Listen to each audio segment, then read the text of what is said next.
Obrigado, Sujão. Obrigado a você. Olha, pode deixar que eu vou resolver aquele problema pro senhor, tá bom? Obrigado, hein? Até mais, tchau. Tudo de bom. É incrível como a matemática está em todos os lugares. A gente usa fórmulas, equações, gráficos para resolver vários problemas em nossa vida. E dá até para ajudar um amigo. O seu João, dono da banca, tem vários desses problemas que a matemática pode ajudar a resolver. E um deles ele acabou de me contar, que ele participa de uma sociedade de amigos lá no bairro onde ele mora e há 2 anos ele ajuda a organizar uma festa beneficente. No primeiro ano ele cobrou o ingresso a R$20 e foram 1.000 pessoas. No ano seguinte ele cobrou R$10 e foram 5.500 pessoas, mas o custo ficou bem alto. Porque de última hora, ele teve que contratar mais gente para ajudar na festa. Esse ano ele está preparando a 3ª festa e precisa arrecadar dinheiro o bastante para arrumar e cercar a quadra do clube da comunidade. E ele garante que o único fator que influencia a presença do público é o valor do ingresso. Quanto mais caro, menos gente vai. A gente sabe que o lucro é igual ao preço de um produto vezes o público, ou a quantidade de produtos vendida, menos o custo. E o seu João já me disse que fez uma estimativa de custo para a próxima festa. Vai gastar R$2.600. E para pagar as obras na quadra de esportes, ele precisa ter um lucro de R$30.000. Então, o que dá para fazer é uma previsão de quantas pessoas vão à festa de acordo com o preço do ingresso. Isso levando em consideração a variação proporcional de público de cada festa que o seu João já fez em função do valor da entrada. E a gente faz isso usando a regra de 3. Y é a quantidade de pessoas e X é o valor do ingresso. Lembrando que na primeira festa foram 1.000 pessoas pagando R$20 e na segunda 5.500 pessoas que pagaram R$10 pelo ingresso. Depois é só calcular. Y menos 1.000 pessoas está para X menos R$20. Assim como 5.500 menos 1.000 pessoas está para R$10 menos R$20. Fazendo os cálculos, a gente chega a uma fórmula que pode ser usada para determinar a quantidade provável de pessoas para qualquer valor de ingresso. O próximo passo é pegar esse resultado e substituir os termos usando a fórmula de lucro. 30.000 de lucro é igual ao valor do ingresso vezes o público, que a gente substitui pela fórmula, menos o custo de R$2.600. E chegamos a uma equação do segundo grau. É ela que vai ajudar a descobrir que valor é capaz de fazer o seu João atingir a meta de lucro da festa. Mas você sabe o que é a equação do segundo grau? Antes de mais nada, ela é uma equação, ou seja, tem uma relação de igualdade que envolve uma variável. Sempre que o maior expoente da incógnita é 2, a gente está chamando de equação do segundo grau. X² igual a 9. Essa equação, o expoente da variável é 2. Por isso que ela chama a equação do segundo grau. Né? Então, x² igual a 9 é uma equação do segundo grau. X² menos 7 igual a 12 é uma equação do segundo grau. O formato geral de uma equação do segundo grau é uma expressão algébrica do tipo a vezes x² mais bx mais c igual a 0. Para ajudar a resolver a equação de segundo grau, é comum usar a fórmula resolutória. Essa fórmula ficou conhecida também como fórmula de Bhaskara, em homenagem a um famoso matemático hindu que viveu no século XII. Para resolver a situação do seu João, foi modelado com uma equação de segundo grau. Então, nesse nosso caso, o A vale menos 450, o B 10.000 e o C menos 32.600.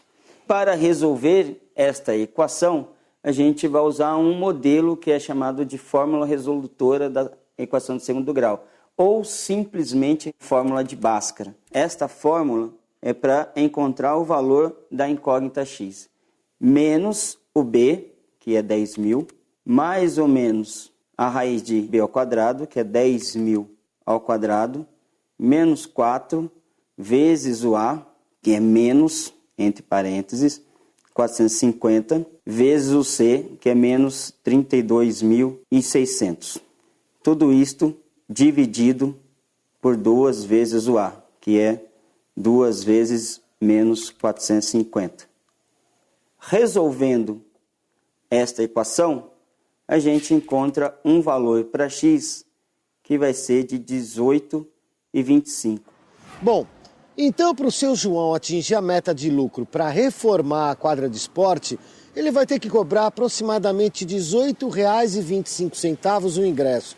Mas com esse preço ele vai criar um problema de troco para a comunidade. Então, é melhor ele arredondar para R$ 18, não é mesmo? É isso aí. Seu João, até amanhã, seu João. Tchau, Luiz. Mas agora o seu João enfrenta um outro problema. Só que dessa vez a questão está relacionada diretamente com o seu negócio. Ele precisa saber como obter o maior lucro com a venda de revistas.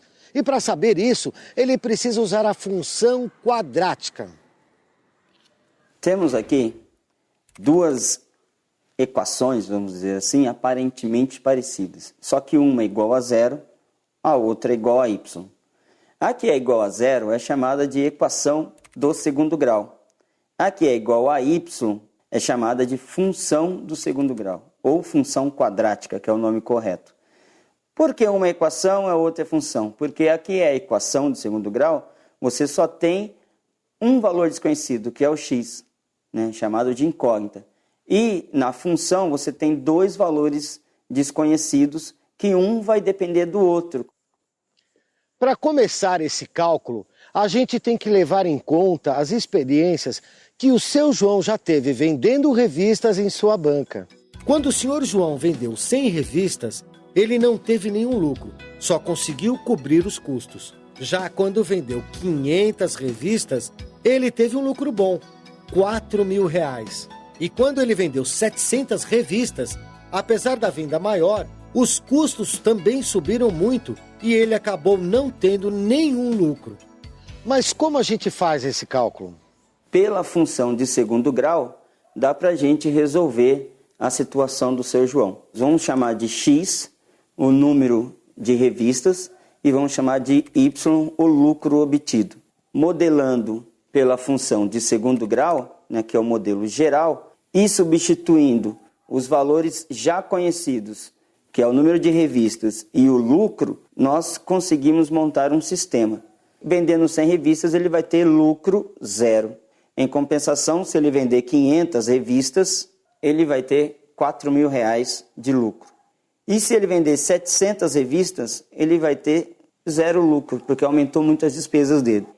Fazendo a resolução do sistema, o valor de A é menos 1/20.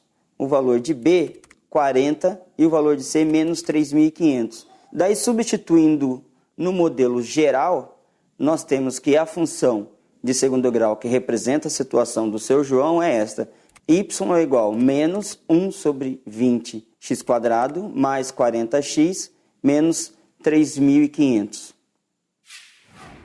Com a função de segundo grau determinada, o próximo passo é representar a situação em um gráfico. Utilizando os valores conhecidos já para x e y, a gente pode localizá-los num plano cartesiano. Para 100 revistas, o lucro 0. Para 500 revistas, o lucro que ele obteve foi de R$4.000. Se ele vender 700 revistas, volta a ter lucro 0. Temos agora 3 pontos, que eles vão fazer parte de um gráfico. Uma das propriedades mais importantes da função quadrática é a forma do seu gráfico. E ele é sempre representado por uma curva. Agora, você sabe por que isso é tão importante? Eu entrei na Escola Politécnica em 70 e 72, estagiário. E já como estagiário, eu já tive que trabalhar com a parábola. Porque é uma curva muito fácil de trabalhar, é uma curva simples, é uma função quadrática. E ela se assemelha a diversas outras curvas que a natureza impõe a nós, que são de tratamento muito mais complexo matematicamente falando. A verdadeira parábola, ela se aparece quando você tem uma carga constante atuando em cima de um cabo.